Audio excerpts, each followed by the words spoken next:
Maybe don't know. This time, this time, this time, this time, this time to build. This time to build. This time to build. This time to build. This time to build. This time to build. This time power. This time to build power. This time to build power. This time to build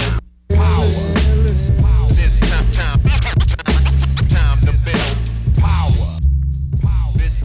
What's up, everybody? I'm your host, Chris Hampton. Welcome to episode 119 of the Power Company Podcast, brought to you by PowerCompanyClimbing.com.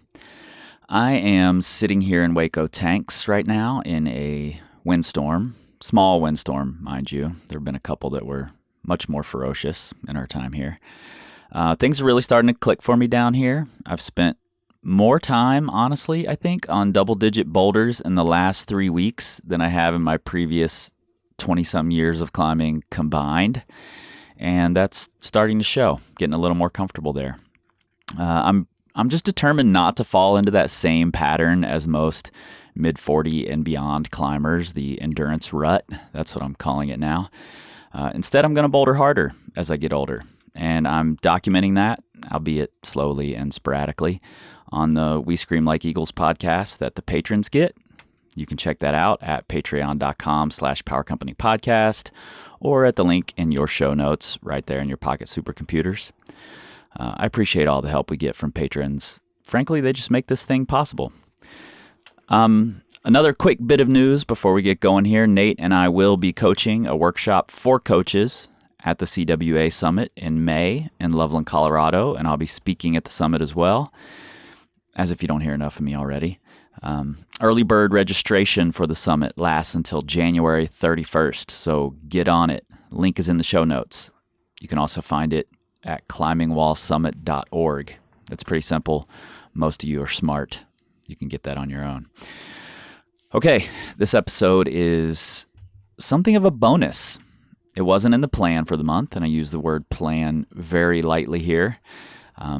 But it turned out to be such a fucking fantastic conversation that I just can't sit on it. Our guest, Brian Antheunisse, is a 27-year-old climber from Texas who's been crushing for a long, long time. I actually assumed he was quite a bit older because I've been aware of him for quite some time.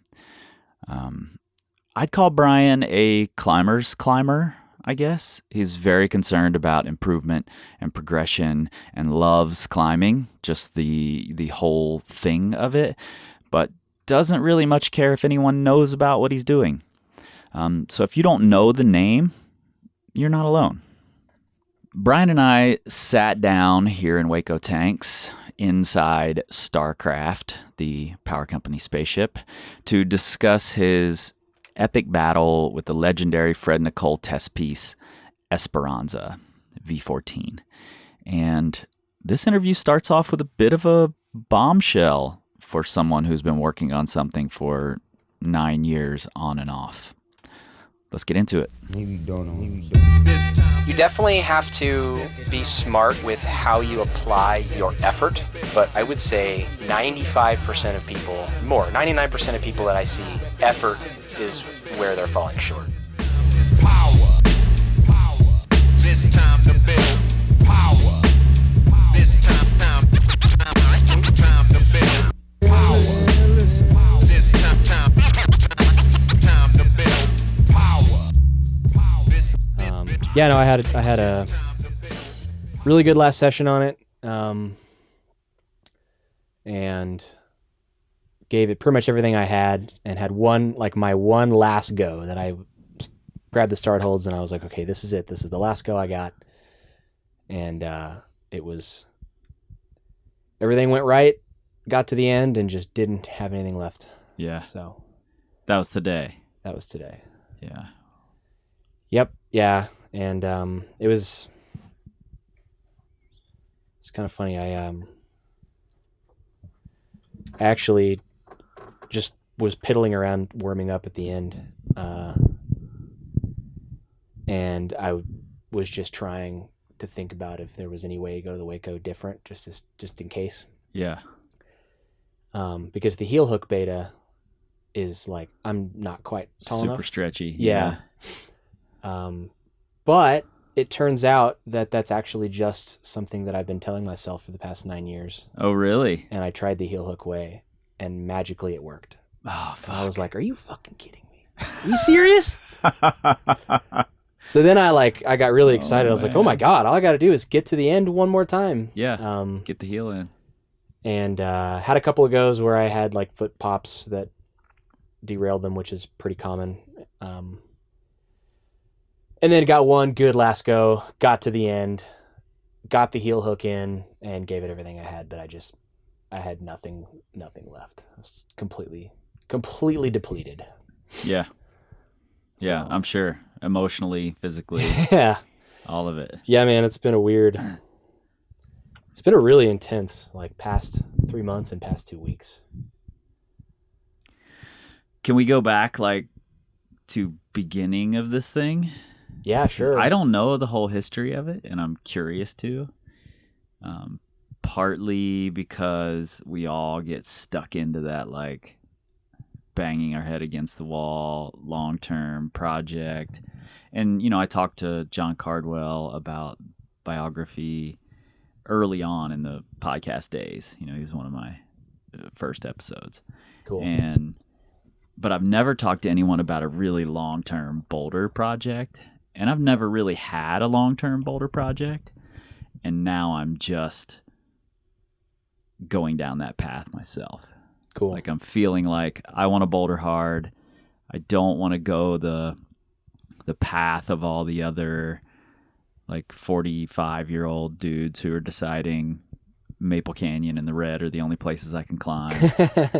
And I want to try to boulder hard. And so I've set this big like goal of V12 someday. And I know it's going to take a lot of fucking work and a lot of time. And there's going to be one boulder I get stuck into that's going to take me a long time, I have a feeling. So Okay. I would just love to know more about both the process of deciding on it, training for it, and the fucking emotional roller coaster that you're going through then and now. Yeah, sure. Because you've been working on this one a while, right? It's been 9 years. So 1/3 of my lifetime, this has been my project. That's a crazy way to look at it. Yeah. But it wasn't, it's not like I've been working it. I haven't put like 500 goes into it or anything like that. I mean, I don't get a lot of time off, so I'm not like out here for like an entire season trying it over and over again. Yeah. But yeah, the first time that I really started trying it for real was about 9 years ago. So you were like 18-ish. 19, yeah. 19. Yeah, I'm 27 now.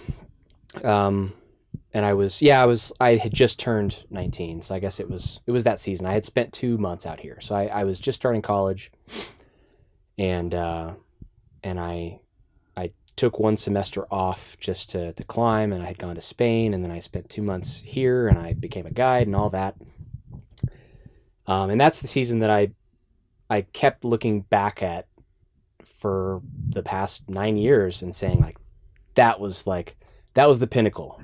Right. When I was 19 and I spent 2 months in Waco, that was my best year. That was the strongest I ever was. Mm-hmm. And during that season is when I started trying Esperanze. That was back. You can find videos of Jimmy doing it, Jimmy Webb, and I was there when he was trying it, and I kind of started trying it with him because I had done several V13s prior to that. And that climb had always been sort of like completely. I didn't even aspire to be that strong. Like, it's that kind of a even... legendary climb. Yeah, right? yeah. I mean in the guidebook it says like probably the hardest rock climb in Waco Tanks, which obviously isn't true anymore, but right. That's kind of like the way it always was in my head. Right. So you had built this mythology up around this boulder. Yeah. It kind of everybody had. I mean, it's right. a Fred boulder, right? Yep. And it's, Fred's a myth himself. So yeah, exactly. And that was the hardest thing that he had put up in the place that he was sort of the grandfather of the double-digit boulders of. And right.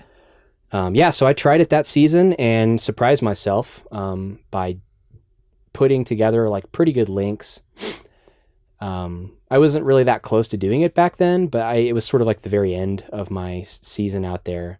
But I had done just good enough on it to believe. Yep. Like, one day I can actually do this. And that kind of became like my obsession. My, well, I don't know if I would call it obsession in the beginning, but it was sort of like the pinnacle of what I saw in terms of potential in myself. Like that, maybe that could be possible, and that would be my ultimate best thing I would ever do. Yep. But after that, I went back to school. That was taxing. I got a degree in electrical engineering, so you can imagine I didn't have like all the time in the world to climb. Right. Around that same time, I met my now wife, out here actually, in El Paso at a Starbucks, believe it or not. Nice. So I started dating her, and we've been together ever since. We've been married now about a little over 5 years. I went to school, and then I started a job after school, and that has been even more intense than school was. So pretty much for the past 9 years, I've had pretty serious adulting going on. Right. And never really like devoted myself to climbing. I always maintained a pretty solid floor that I relied on, and I could always climb well enough to be like proud of myself, but I was never as strong as I was that one season. But in my head, I thought, maybe I can do it. Yeah. So I would come back every year, every winter, for maybe it was 5 days, maybe it was a week, maybe it was less even. But I would always come back. I would always drag my poor friends into the Martini Cave. Can't believe they're still my friends. And I would try it, and I would never really get that close. I would kid myself into thinking that it could be any go or anything, but right. I was really pretty far away. Which is sort of an important part of the process. Like, yeah. Sort of tricking yourself into, oh, I'm really close. This could happen. It's worth coming back to again. Yeah, exactly. You know? So throughout all those sessions of really not being strong enough, I scrutinized every tiny thing. I dialed in my beta. The muscle memory is very ingrained at this point. Yeah. And I always kept coming back. I would kind of trick myself into, I don't know, feeling like really strong in the gym, like a few weeks before it was time to come. So I would think like, oh, maybe this could be the year. Yep. So in those years, was there like training lead up, or just this, I'm adulting hardcore, it's almost time to go to Waco, let me get in the gym a little bit? Yeah, it was mostly me trying to squeeze something in at the last minute, and I would feel like some sort of progress. Yep. It was never even remotely close to enough progress, but it was like a little bit of progress, so I would trick myself into thinking that I'm strong right now. But it was really, cramming it in at the end, because I was never long-term focused on it enough back then with all that going on. Yep. And then last year, actually, I felt stronger than I had been in a really long time. There was a new gym that opened up in Austin. I live in Austin now. I moved there about 3 years ago. Where were you before? Dallas. I grew up in Dallas. Okay. Yeah. So I was a Team Texas kid. I did the whole, youth climbing competition thing. I did that my whole career basically. So that was always kind of my focus. But I liked climbing outdoors because I was a little bit better at it than the comps. Mm-hmm. But last year, after they opened up a new gym in Austin, I was feeling pretty strong, like stronger than I had been in a long time. So I thought, okay, well, maybe this could be the year. Kind of the same pattern. And I came out here and I got shut down worse than I ever had prior years when I hadn't even really done much. Yep. And that's when I realized, oh my God, all I've been doing is like volume wrestling and jumping between blobs, and like I don't have any finger strength. Right. I was really strong on like the dumb problems they were setting in the gym, but it was not the right kind of strength. Right. Totally. So that is the moment that I knew, okay, that was a wake-up call. If I'm going to do this thing, I have to train for it specifically. And there's plenty of things coming up in my life. I think I'm not far away from getting a pretty big increase in responsibility for my job. Some family stuff could be happening in the future. So I'm sort of like feeling like, man, I've been just dawdling, doing nothing for so long. Like I got to take this seriously or I got to give up on it. Yeah. So I Clock decided, feels like it's ticking yeah, harder and harder. Yep. So I decided to take it serious, about 3 months ago. And it's kind of funny because it really wasn't that, I didn't put that much thought. There wasn't a lot of like really complicated stuff I was doing to train. Mm-hmm. In fact, I really only did like 4 things. Did you stay at the same gym? I kind of bounced back and forth between 2 gyms because one gym I think has better training in Austin and the other gym opens at 6 a.m. so I can go before work. Gotcha. So I would kind of bounce back and forth. But really all I need is a hangboard or like a campus rung or like a crimp or something and a bar. And that's like pretty much all I used. Mm-hmm. Plus I did a lot of climbing on the moon board. Yep. And let's qualify that by saying you came in with a really high level of skill already. Yes. It's not like if you're a V8 climber, you're going to get to V13 No. easily just by having a hangboard and a bar. Can it be done? Sure. But I would say really no, I hard. don't think it could be done. It would be really hard for that to happen. I think that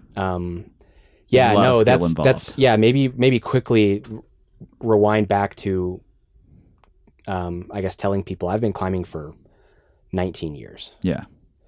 And I've been climbing pretty much like I've never taken more than like a month off really since I started when I was 8. Yep. So and you I climbed have, really well on the youth circuit, right. Worlds, and I went to Worlds all 6 years. I've climbed a lot in my lifetime, mm-hmm. and there's no way that. I would attribute like maybe 15% of my like peak right now is to this training that I've been doing that I've been taking serious, and 85 of it is the endless like muscle memory moves that I've just done in my lifetime that my body knows how to move on the wall. Yep. That is an absolute prerequisite. So I guess, before I go too deep into, I guess, really what I did, know that I listened to your podcast before with Jorg. Mm-hmm. Yep. And he said something that I completely agree with, in that if you want to get stronger and you're going to put together some training plan, the number one thing you got to do is increase the days you go rock climbing. Yeah. Like purely just the amount of rock climbing you do needs to increase. And that's like the number one most important thing. Yep. Totally. So I've already been doing that a lot. So for me, my next step was to add in the actual hardcore, like conditioning training. Yep. Something a little more systematic. Exactly.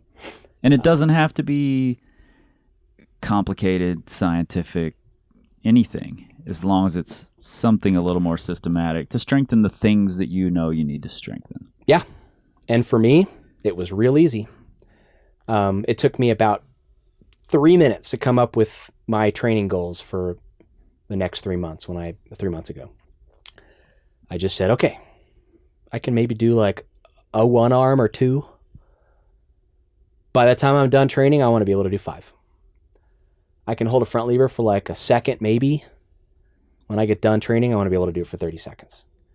I can hang on like a medium-sized crimp with one hand, like a 1-arm dead hang, for maybe 3 to 5 seconds if I'm lucky. I want to be able to do it 15 seconds. And I literally just did that. I just worked on those things. In maybe different ways, but I was always sort of measuring against those. Like how is my 1-arms increased? So you weren't constantly like, I'm only going to train by doing 1-arms or train by doing front levers. You're doing other things and checking back in with the front lever regularly, or back in with the 1-arm. But I'm not doing that many things. I mean, my training for 1-arm pull-ups is assisted 1-arm pull-ups, but I'm still, I'm not doing like 60 pull-ups with 2 hands to train 1-arms or anything like that's. Yep. So it was actually pretty focused on almost just doing cool. 1-arms. And I mean, it's remarkable how simple it ended up being for me. I will say that I spent a lot of time on the moon board Mm-hmm. throughout all this. And I think that has absolutely played a big role. Yep. Especially in that cave on that style. Yeah. That's going to be a great tool to use. Absolutely. I mean, the holds are kind of the same. They're all, kind of like little mini pinches and crimps on a steep wall. And that's exactly what Esperanze is.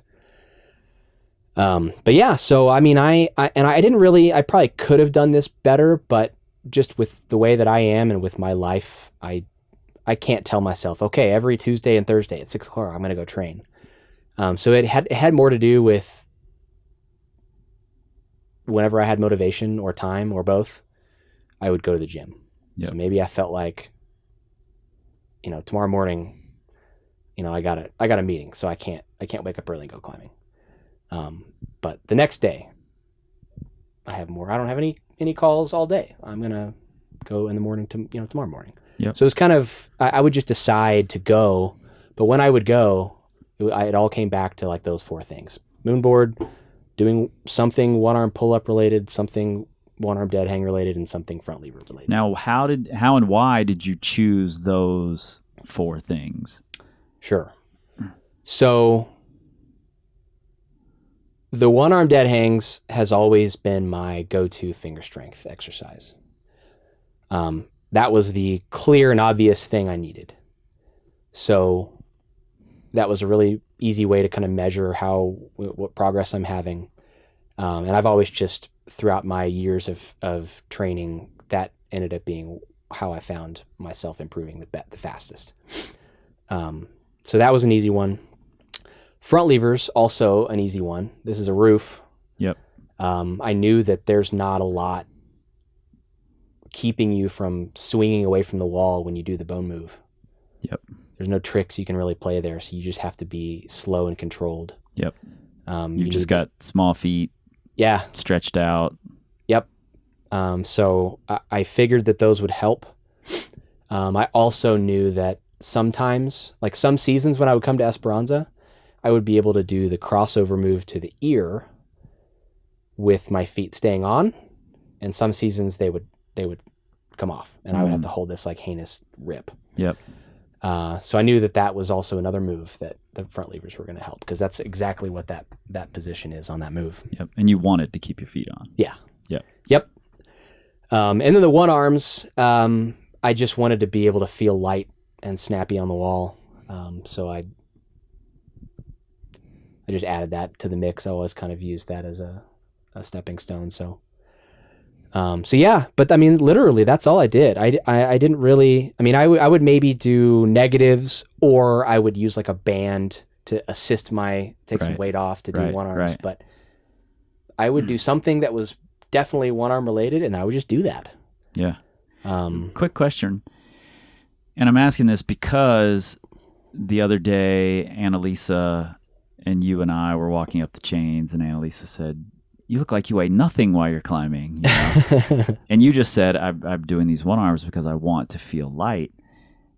Was there actual, I'm trying to drop weight, I'm doing any dieting, or was it that you just wanted to feel stronger so that you seemed lighter? Yes. No, I'm glad you brought that up, because that actually was something that I incorporated. I am a avid believer of the keto diet. Okay. And I did that for a month before I came. Okay. My body takes to it really well. So it's sort of become my, about 2 years ago when I first did it, and I saw like the progress that I had. Back then it was in preparation for a comp, but it was clear that it helped. So I'll usually go keto for a month before something. Okay. To drop some weight. So you don't keep the keto diet going all the time. You just drop into it a month or so before the goal. Yeah, I wish. I love beer too much. I can only stay away for about a month. Yeah. Yeah. Yeah. But no, it's definitely a part of it. I mean, usually I will drop about 15 pounds in a month, which is kind of crazy. Yeah. But it's mostly because I eat pretty poorly. And I drink a lot of beer. So I have the weight to lose. Okay. So you're getting lighter and you're getting stronger. Yep. So you're just going to feel like you're floating up there. Yeah. That's and the goal. it definitely worked. So I guess after all the moonboarding and the finger strength exercises and the front levers and the one arms, I pretty much met most of my goals that I set out. Shattered the one arm goal, met my one arm dead hang goal, and fell just shy of my front lever goal. That's a big jump from a few seconds to 30. Yeah. That's a massive jump. I didn't quite get to 30, but I was pretty psyched with 25 seconds. Yeah, no doubt. So you might have to cut your legs off at the knees. Yeah, that would help. So anyway, I worked pretty hard for the past like 3 months, doing all that and feeling like the most substantial, clear, measurable progress that I'd ever felt ever. Mm-hmm. And came out here with pretty high confidence. And it was so clear that it had worked my first day. Yeah, your Instagram post that day, you were like, I never dropped the bone move. This shit works. Yeah. It's amazing. Exactly. Yeah, I mean, within the first hour that I was on that boulder problem, I had already gotten a new high point. I had matched everything I had done in my golden year back when I was 19 at my pinnacle. Yep. I had shattered all of that progress. And it felt like a matter of, when, not if. Yep. So that day was good. I got, I stuck the ear from the bottom after a pretty long session, just sussing it out. And then it rained. So out here when it rains, I guess all of your listeners, beware. You do not climb in Waco tanks the day after it rains. I don't care if it was really windy the night before or if you're just going to go climb on roof. Stuff is breaking out here at a just shocking pace lately because people are climbing after it rains. So I took 2 rest days, came back, and felt incredible. Got to the last move and just pumped out while trying to go to the Waco. Had a couple of tries that I wasn't pumped, but something happened, like my foot slipped or I dry fired off a hold. But it was like, it felt so in the bag. Like this is gonna go. And pretty much the whole like climbing universe seemed like they were behind you. Yeah, I don't know. I don't know if I really have that many followers on social media, but I do have one sponsor, but it's I'm a pretty low level athlete on the totem pole, and I don't really have tons of obligations to sponsors or anything because I work full time and I sponsor myself. So yeah, so it was mostly just for me, and I don't have a ton of followers. I haven't really made a ton of effort to expand my social media presence, but I definitely got an uptick as people started following my journey with this thing. Yeah, people seem like they were really stoked about it. Yeah, I mean, I just have a lot of friends who know that I've been trying this for so long. Right. But yeah, so I mean, I was really excited. I mean, I've not felt that elated just out of pure progress on how much better I felt. I mean, regardless of how the rest of the trip went, I knew that my pinnacle of 9 years ago, I've broken through that plateau finally. And it really didn't take much but dedicated effort for longer than, a month. I think that's a really interesting thing to look at. Like a lot of us, say someone is stuck at 12C or V5, V6, whatever. It's really easy to look at the people who have climbed V13 or 14C or whatever and feel like they can't possibly know what it's like to be stuck at a grade, Yeah. But you're saying, here I was 9 years ago. I was the strongest I'd ever been. I've never been that strong again. That was the pinnacle of my whole career. But it was V13. and trying V14. So for a lot of people, that sounds insane. But then you have this revelation of, oh, I had just mentally kept myself there, Yeah. I had more in me. Oh, yeah. And I think that's really interesting for people to hear. Yeah. I mean, it's, you definitely have to be smart with how you apply your effort. But most people, I would say 95% of people, 99% of people that I see, effort is where they're falling short more than anything. That's the reason. Yep. Yeah, I see that more and more, actually. It's not something I gave enough credit to for years, but I definitely see that more and more. Yeah. And I mean, everyone's got they're in a different place in life, right? I mean, there's a lot of people who are, kids who are becoming pro athletes, or just people in college who have all the time in the world. And for them, they're putting a lot of effort in, but for them, the effort is not like, how hard am I going to try at the gym? Or I guess their effort is, how hard am I going to try at the gym? Most people's effort is, how am I going to organize my life and organize my time so that I can go to the gym in the first place? Right. How much energy am I even going to have once I get to the gym to put toward it? Yeah. And that is, I mean, having been one of those kids who took a semester off of college and had all the time in the world, effort when you go to the gym is usually not the problem. It's figuring out how to dedicate the time, once you don't have all the time in the world. Right. And that's been a big reason for me, which has been fine because I spent more of my effort on my career and on my marriage and everything. And sure. And those things are massively important. Yeah. But yeah, I something about this year, and it just hit me. So I made sure that I carved out the time. I made sure that my wife was on board with me being away a little bit more than normal. I quite honestly slacked off at work more than I normally would. And that's okay. That's just a decision that I decided I was okay with. And it's absolutely paying dividends. So I wouldn't change anything that I've done so far for the world. That's a really interesting statement. I was going to ask you, do you think there's something you would have changed? Because here we are. We both wish this conversation was happening under different circumstances. Yeah. That you had sent, and we could talk about that success. But you're indicating that it's a success anyway. You've done the right things. So it's just a step in the process at this point.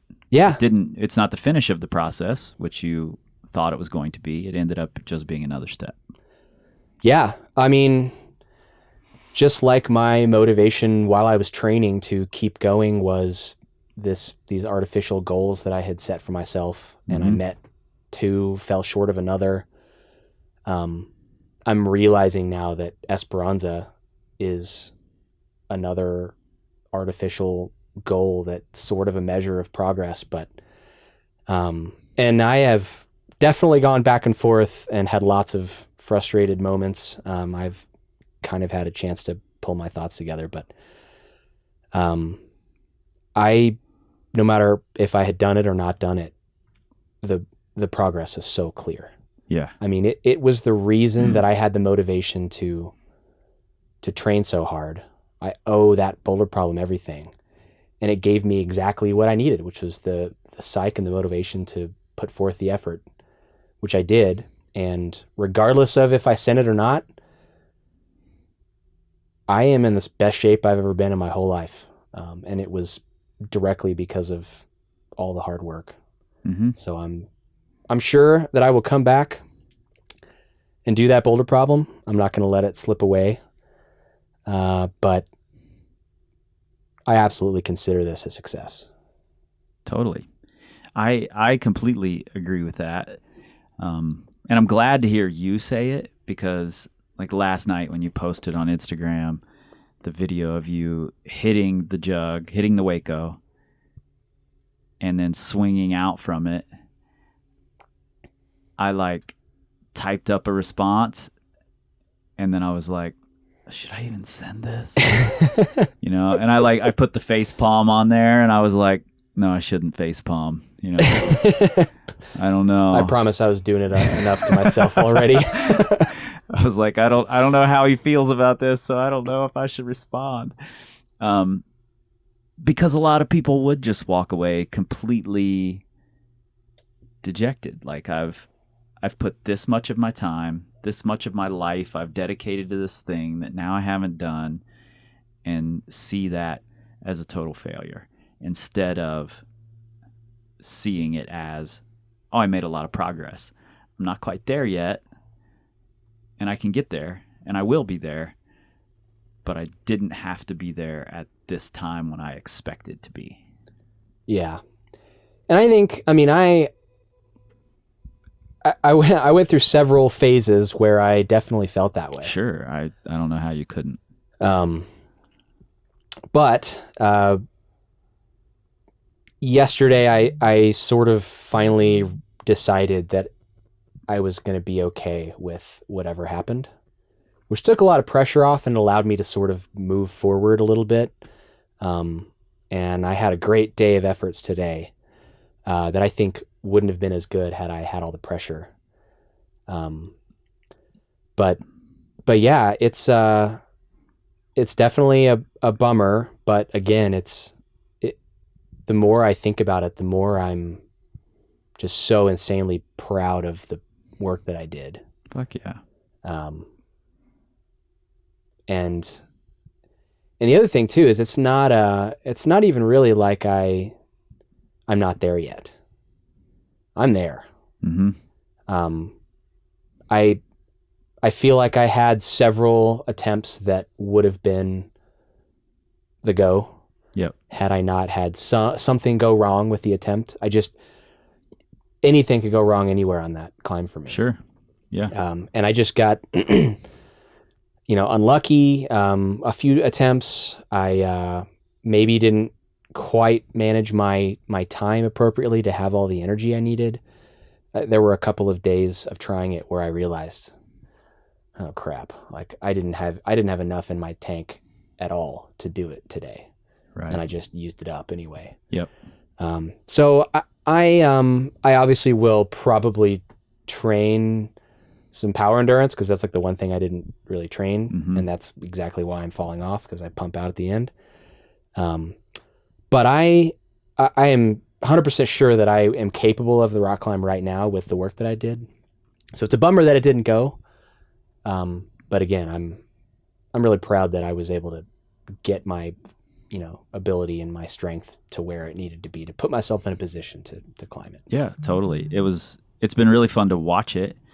Are you somebody who's always kind of put your goals out there and kind of let everybody know that you're shooting for this thing? Yeah. I have. I would say that I have not really had a goal that's this long term before.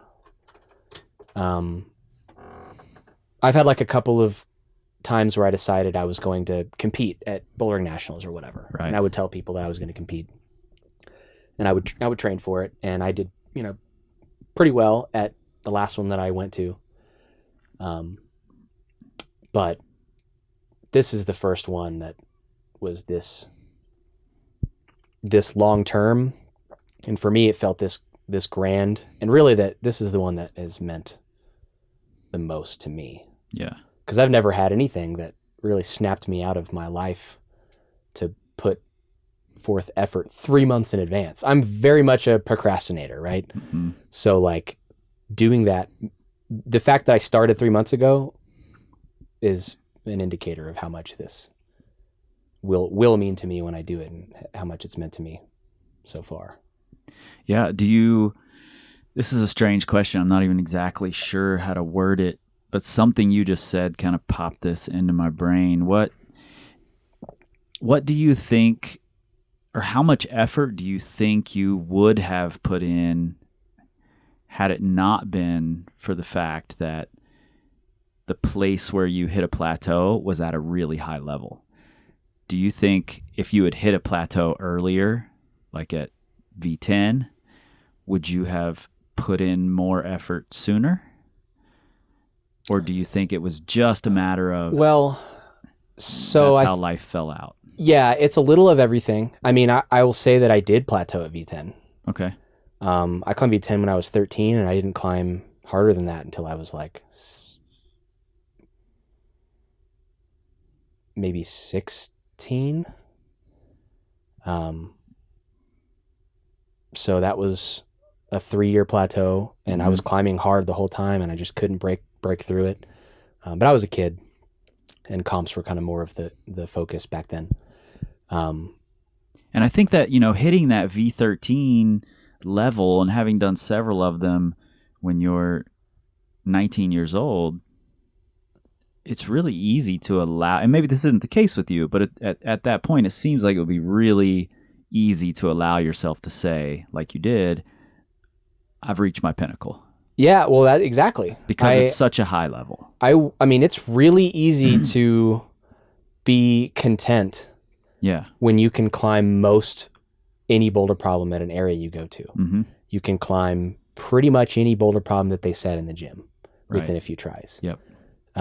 Boy, I hadn't even thought about that. You're stronger than pretty much anybody you climb with in your hometown. That's happened to me several times. Yeah. Most gyms don't set much harder than V10. Yeah. There's no reason to, really. Yeah. So, I mean, I think that's a really huge reason why it took me 9 years. I was satisfied with my climbing ability. Sure. I could climb stuff I was proud of, essentially off the couch, for a grand part of that 9 years. So I was satisfied. So where I focused my efforts was elsewhere. Mm-hmm. But yeah, I mean, that's why the effort was as great as it was this time around, is because I knew that if I'm ever going to get past this, it's going to have to be the result of a lot of effort. Lots of hard work. Yeah. And really, I mean, I almost feel like I haven't even really put in that much effort. I only trained, I mean, I basically was farting around, slacking off until 3 months ago. That wasn't that long ago. Right.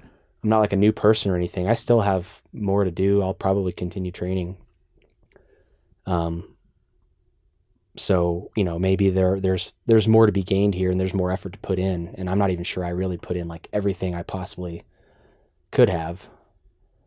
But it's certainly more than I ever have in the past by a pretty substantial amount. So, yeah. Having seen these results after putting in that kind of effort, and you don't have to say names, but are there other goals? Have you thought beyond Esperanze, or is that still the thing that's consuming?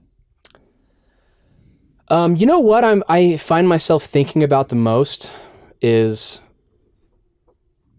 all I'm missing out on as I sit there under the martini roof here in Waco. I mean, there are boulder problems that get done every 5-star lines every month from the locals around here. Yep. And seems west like or there's east. a little renaissance going on here. Yeah. And I'm seeing all that stuff happen, and I'm just still here. I am for the 9th year, spending my days under the martini roof.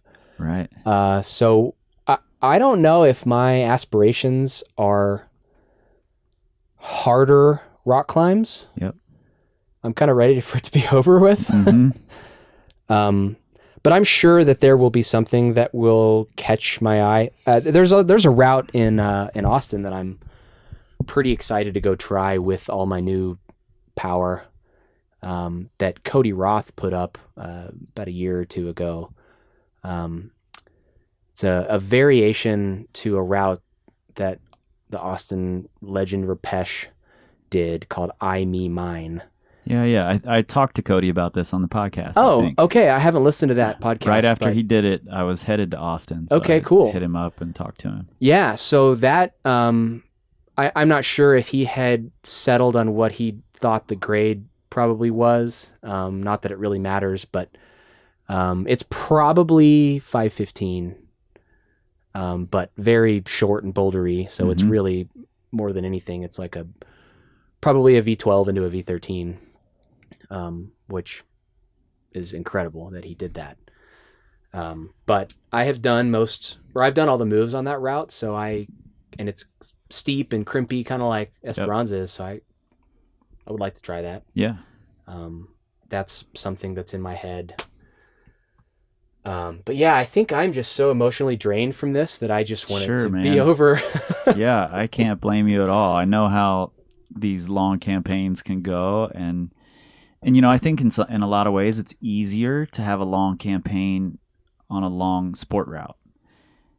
It seems far easier to get really frustrated when it's just a few moves, and not that possibly Esperanze is a lot of moves for a boulder problem, and it'd be a lot of moves if you're climbing on the rodeo wave in Lander or something, but it's still a handful of moves. You can touch all the holds from the ground, so it seems to me, maybe because I'm more of a sport climber than a boulder, that it would be way easier to get really frustrated that way. So yeah, I don't know. When I think about that question, I almost feel or easier the opposite. to bail on it even. I think that's that one. That's the fault with a lot of people sticking to things they can do relatively quickly and not really digging into a hard boulder. Yeah. Yeah, no, I almost feel more frustrated when I fall on a route because you're just, at least with most of the routes that I've spent a lot of time on, because I'm a route climber too. I just haven't done much lately. You climb for you spend 15 minutes on that wall. It's like a journey to get, and it's always up there at the top that you fall. Yep. So I feel like it's more frustrating to fall off a route because you worked so much harder to get where you got, and it took so much more time. Yep. But I think you're right. I think it's easier to just throw your hands up and say, you know what, I'm just going to try something else with the boulder problem. Yeah. Which I can't believe I honestly haven't done that already. I probably would have had a lot more fun over the past 9 years if I had. You're learning good lessons, though. I think that's what's really important, and I think that's what's important in all of this. Frankly, is the lessons we carry from one boulder to the next or one route to the next, and I think the lesson of I had 9 years of believing I had already been the strongest I was ever going to be. And now I'm realizing, holy shit, I've got more. I think that's a massively cool lesson. Yeah. Yeah, and I always knew that I hadn't given it everything I had. Yeah. I always knew that. I was thinking about this today, actually sitting in a hot tub at the YMCA in El Paso. Nice. How do you feel about the term dark horse? I can't decide if it's a compliment or not, or just a statement of fact, but I've heard you described as a dark horse. Huh. I've heard you... I'm usually described nowadays as the old guy, which feels really weird, but the last few big competitions I've been in... I'm not going to call you the old guy. Yeah, I know. That's why I mean, there's plenty of... I don't feel that old at 27, but I still do comps, right? And sometimes I'll make it to finals in some big comp, and it'll be Brooke and Nathaniel and Drew, and they'll be the ones in ISO with me, and I'll be like, oh my god, I'm 6 years older than everybody in here. But dark horse. I don't know. I mean. Maybe it's because I never chased the pro climber dream, and I don't get to spend a lot of time on rock or doing comps, that my name's not out there that much, and that I guess is why people would call me a dark horse. I don't know. Yeah, you definitely fly under the radar a little bit. And I think I ended up just settling, and actually this came in part from your Instagram account, and having watched the video not too long ago. But I ended up settling, instead of dark horse or under the radar, any of those other terms. I just decided on Texas legend. Ha! Oh man, Dalen Faulkner is gonna be so happy to hear that. So yeah. I mean, there have been several people from Texas that I would consider greater legends than I. there are quite a few Texas legends for sure, but I'd put you in that category. Okay. 100%. I guess technically, since I won the Texas Legends competition this year, Exactly. I am You're the officially reigning the reigning legend. Texas Legend. That competition, It looks amazing. it's such a silly little thing that I can't believe Dalen gets so many people to rally around it. But this year the trophy was a literally a giant cast iron hammer Yeah. in the shape of Texas. Yeah, if you haven't seen the video, everyone should go find that video. I'll try and remember to link it here in the show notes. There's some Texas legend videos out there. So Yeah, it's just a comp that this kid has been throwing for a while. That it's always at his house, either in his attic wall, or this year he actually built a wall over his pool. over his pool. Yeah. Which was really sick. But everybody that climbs in, mostly in Texas, has started to actually like drive to Dallas for this thing. Yeah. So that's been fun. But That's awesome. yeah, man, you got me thinking about who from Texas. Tell me some more Texas legends. Yeah, man. Well, there's kind of at least the folks who really put hard climbing on the map in Texas. I would say that there are three really big names from the Austin area. So there's Rupesh Chagan. I'm not sure if I'm saying that last name right. There's Clayton Reagan, and there's Andrew Oliver. I would say that the three of them, between them three, pretty much every hard rock climb in Texas has been bolted and first ascended by one of them. Most of the hard boulder problems as well. And this was like maybe 20 years ago or something. Like they were climbing 514 when I was like, before I even started climbing. Yeah. There's also one of my old climbing coaches from forever ago, Josh Haynes. He is definitely an under the radar crusher. I'm not sure he's in peak strength anymore, but he's done Esperanze. Okay. He spent a season out here a long time ago, and he did that thing.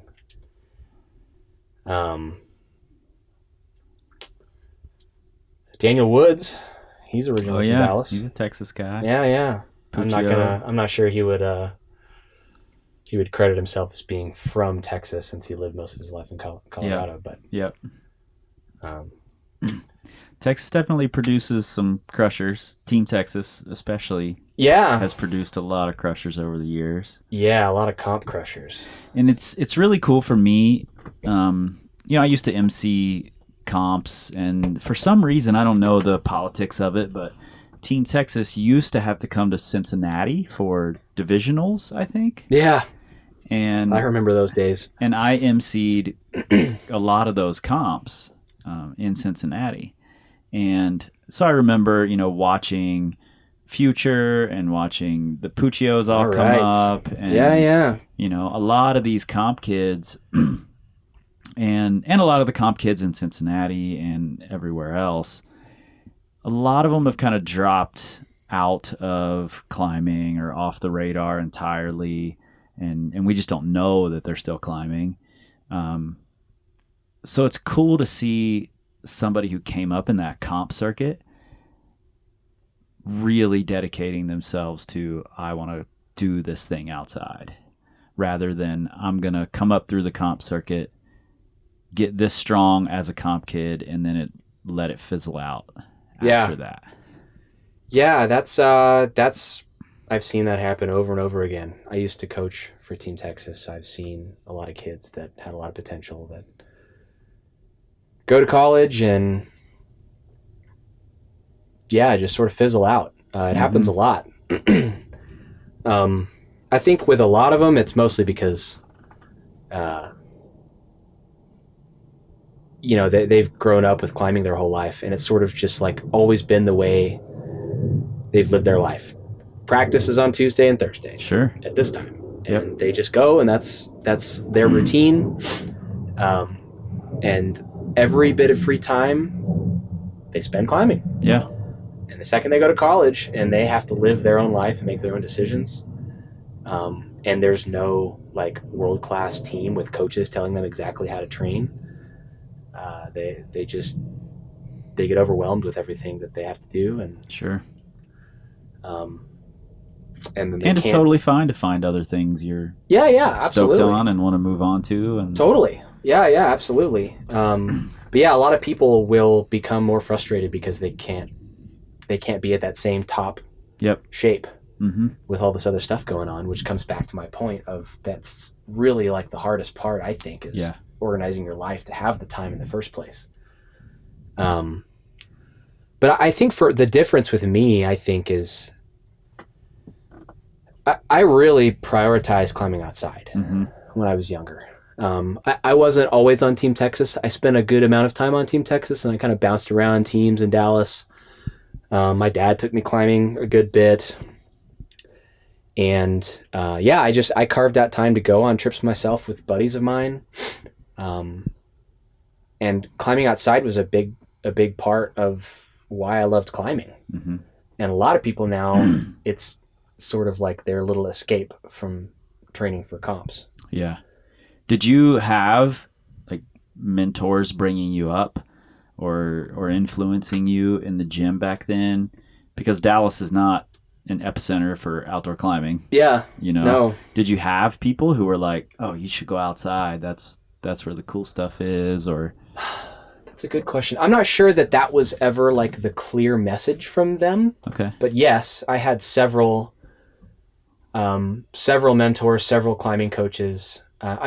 Team Texas does a good job of making sure that kids have fun climbing outside. They've always taken like they used to always stop in the red when they were during divisionals, and I remember. Summer trip every year we would spend a month out there. Yep. And Jessa Goebel is a friend of mine, and Jessa, she's one of the original Team Texas members. So I had that happening. I had climbing coaches that would train us for comps, but they would also find time to take us on a week trip outside. I was fortunate enough to have parents that could send me on a trip. And I had some really good like buddies that were like my friends that I would go climbing with. In particular, you mentioned Future earlier. He was a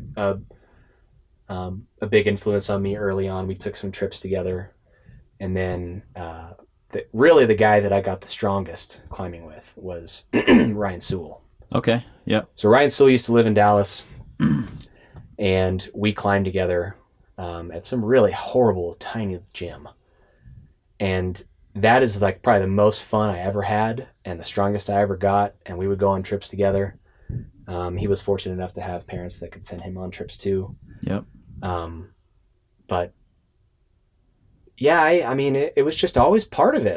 It was never like the short escape from the grueling training plan or anything. And there wasn't as many comps back then either. Comp scene has really exploded. I'm not sure if I would have gotten swept up in it.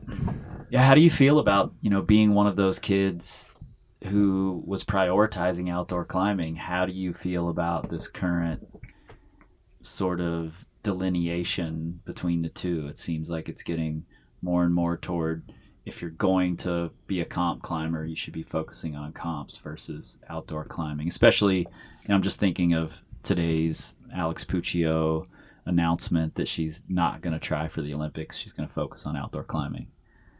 Oh, cool. That's first I'm hearing of it. Yeah, you were up at the Boulder all day. So Yeah, she just announced today that she's not going to try for the Olympics. She'd rather focus on climbing outside. So yeah, that doesn't surprise me. She's an incredible boulderer, obviously. One of the best the world has ever seen. And I think that she could be a good rope climber. I'm sure she would if she put the effort in. But I don't know if she would really enjoy speed climbing enough to put that much effort into it. Doesn't seem like she's that stoked on it. So. I know her pretty well. We grew up on the same climbing team together. We're pretty close, so I can say this. I know that she would not have fun. Yeah, speed climbing. So that doesn't surprise me. Man, I mean, you're right. There's a huge rift these days between the people who can climb well outside and the people who compete in comps. There's a lot of crossover too. Right. But it just seems like it's headed that direction, I think. Yeah. There's not many who can do it. I mean, I can only think of like Sean Bailey and Alex, really. I'm trying to think. I'm sure there's so many names I'm missing, but there's not a lot of names that really can be at an absolute highest level at both. Yep. And even they have to train separately for it. But yeah, I mean, there's the style of setting. Everything is changing. You don't need me to tell you that. But I don't know. I'm okay with it. I think a lot of people are frustrated that comp style boulder problems are like so different than what climbing outside is now. Right.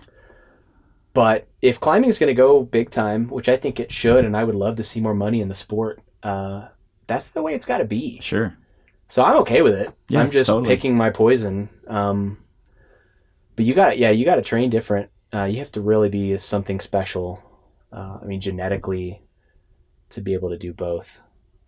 I think if more people put the same amount of effort into climbing outside that people put into comp climbing, we would have a lot more, like really 515Bs and V15s in the world. I mean, there are people. I mean, let's take Sean Bailey for instance.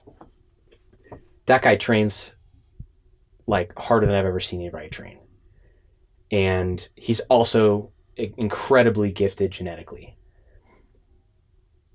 And he poured everything he had into rope season last year.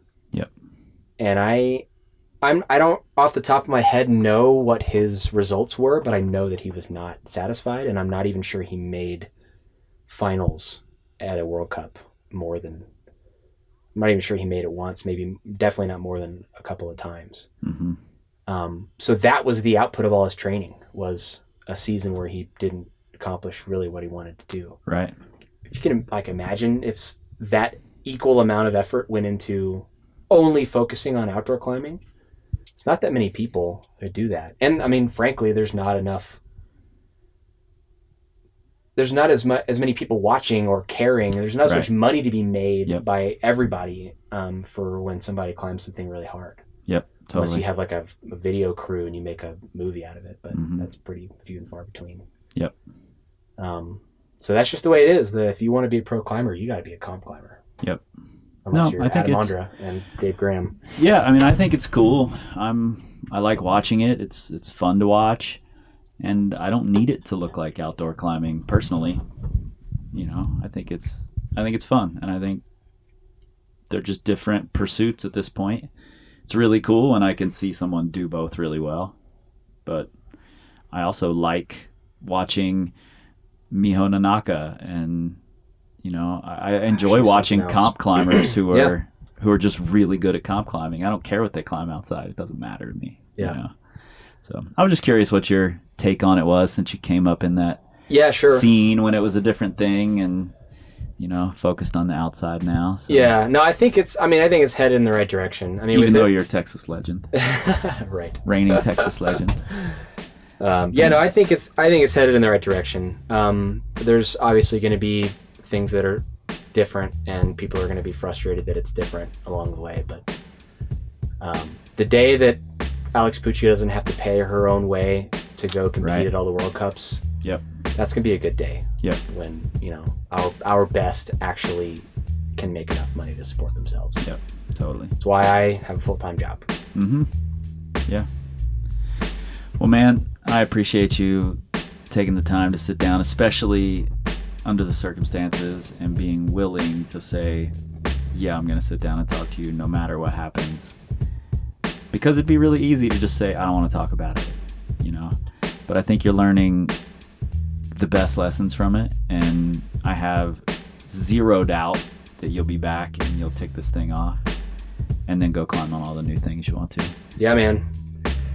I appreciate you being interested in my perspective. Yeah, I mean, I think we all struggle through it, just maybe not as high a level as you are. So I think it's great for everybody to hear that somebody climbing V13 can break through a 9-year plateau that they sort of self-imposed, and that doesn't mean you succeeded on a boulder yet. Yeah, that's I'm trying really hard to not let that be the measure of my entire self-worth as a climber. Yep. I think that's fucking cool, personally. Took a long time. I've been climbing a long time, and I used to definitely think that way. But yeah, I'm absolutely honored to be on your podcast, and I hope people care about my perspective at all. They will for sure. Wouldn't have expected it, but yeah, it's an honor. Cool. Thanks, Brian. Yep. First off, BA, thanks again, man, for sitting down and being so open to discussing this before it's reached its conclusion. It's tough for a lot of people, and I think it's really an important part of the story, of the story that we all need to go through, whether it's V4 or V14. It doesn't really matter. If we're honestly giving 100% effort to something that is going to require 100% of our effort, we're all going to follow this path. And this was important for me to hear. And, I plan to try and be there when Brian comes back in a few weeks for round Who's Counting and for the takedown with the new beta that he deemed not for him long ago. A classic mistake that all of us make at some point. I've made it a number of times, and I'm sure all of you have as well. And as always, there are links in your show notes to find Brian on the Instagrams so that you can be there too. Maybe more important, you can see the support that happens from other climbers, or dark horses, Texas legends. And if you stick around to the very end of this thing, after the theme song, I just recorded a short 5-minute chat with Dalen Faulkner about the Texas Legends comp that Brian and I talk about in the interview, and about what Brian's influence means to Dalen's generation of Texas climbers. And of course, you all know where to find us, powercompanyclimbing.com, at Power Company Climbing on the social medias, Facebooks, the Instagrams, the Pinterests. And you know what? We're on Twitter now. Just kidding. That's never going to happen, because we don't tweet, we scream like eagles. This time,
Try to get you on to talk about the Todd Tour anyway. Oh, that'd be sweet. Because I think it would be an awesome conversation just about history, and we can both geek out about shit. I never get to talk about stuff like this.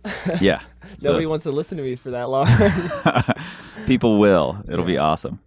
But so you run the Texas Legends comp. Correct. And you told me a great story the other day about Brian winning it this past year. Yeah. So give me a little about the Texas Legends comp first. How did that come about?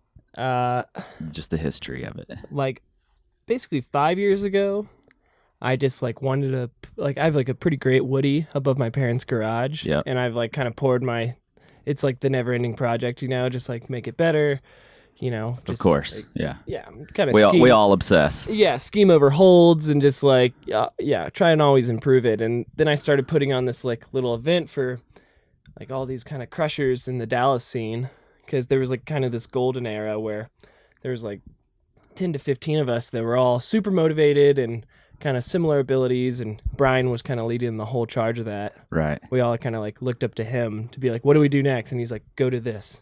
Yeah. Like, thanks, Brian. Because Yeah. he's already done it. Like, Yep. he did everything.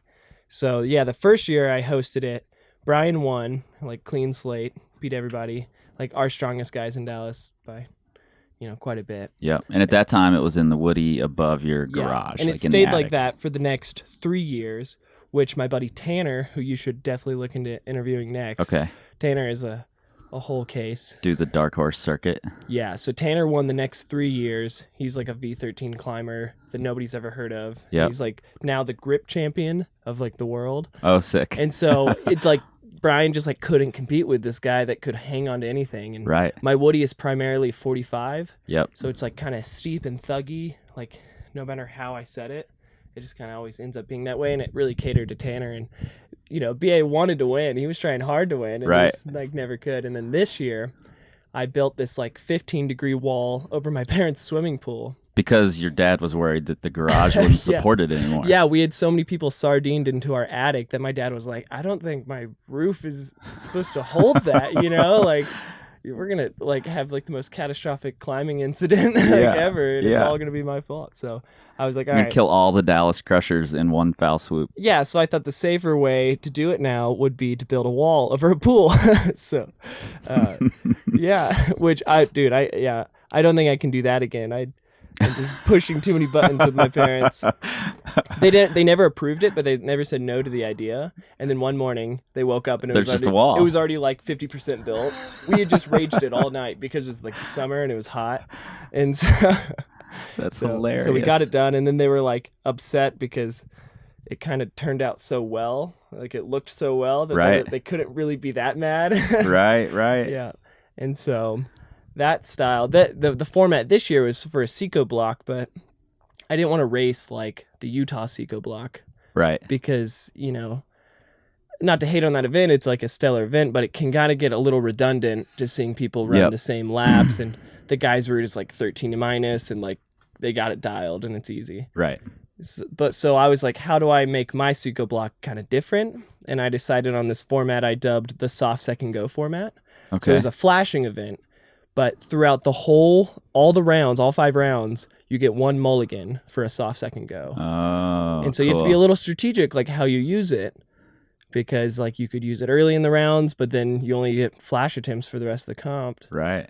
Yeah. So if you fall in, get your shoes wet, you know. Oh, I told everybody sick. to bring multiple pairs of shoes, and yeah, we had 2 qualifiers, and then Brian was like, okay, Dalen, like I promised my grandparents I need to go have dinner with them because Brian's like a really good grandson and never gets to see his grandparents. Right. And so he was like, I have to pull out of the event.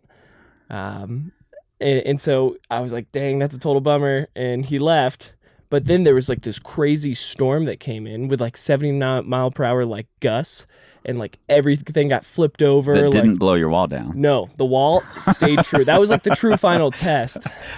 We were all horrified, like, oh my God. And like we were trying to reset the wall when this storm came through. And there's some pretty hilarious photos of us like standing on top of ladders, and there's like lightning in the background. God. It like looks absurd.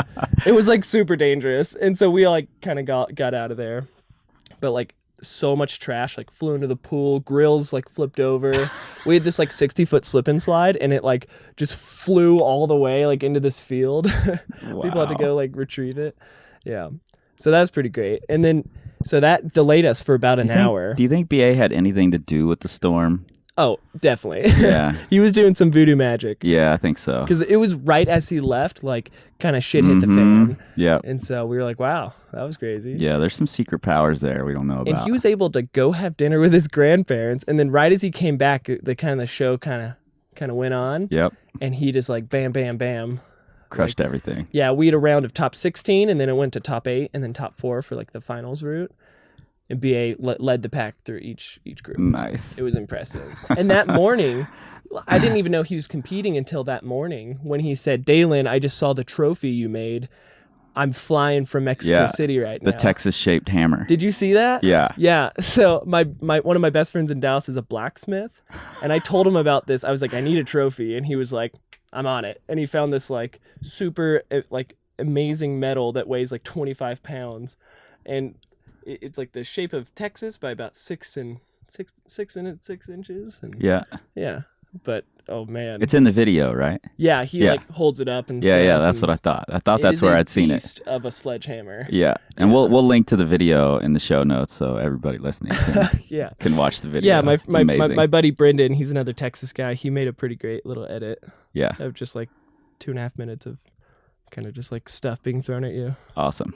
So you said that BA kind of was this like, I don't know if mentor is the right word, but this figure you were all looking up to like, what do we do next? This guy's done all the things. Yeah, pretty much. Like, because when I told BA, I'm not going to give you the dark horse term, I'm just going to call you a Texas legend. He was wasn't a kind of dark like, horse to well, us. there are these legends in Texas that are far beyond me, and he's naming all these people, and I'm like, well, I think that's part of the mark of a legend is that you respect all those who came before you, and then you pass it on. Oh, dude, he held the torch for a long time. Yeah. He still does. I Yep. mean, none of us can go and do Esperanze, that's for sure. Right. He's still battling. So. He's still battling, but like, it's not like he won't do it. Right. It just- And that's the cool thing, like seeing those legends go to battle. And he's still after it, man. Like, Yep. he'll just show up and outclimb all of us. And it's like, Right. what the heck? Like, we've been training relentlessly for 10 years. Like, Yeah. why can we not still beat Brian? And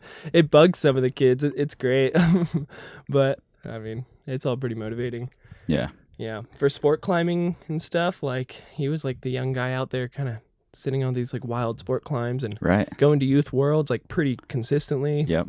He was like the North Face young gun, like at my first nationals. Yeah, that's right. My yeah. first national ever, I was just like, dang, like Brian's like really good at this. Like, Yeah. yeah. That's cool, man. That's cool. I love seeing guys like Brian who kind of,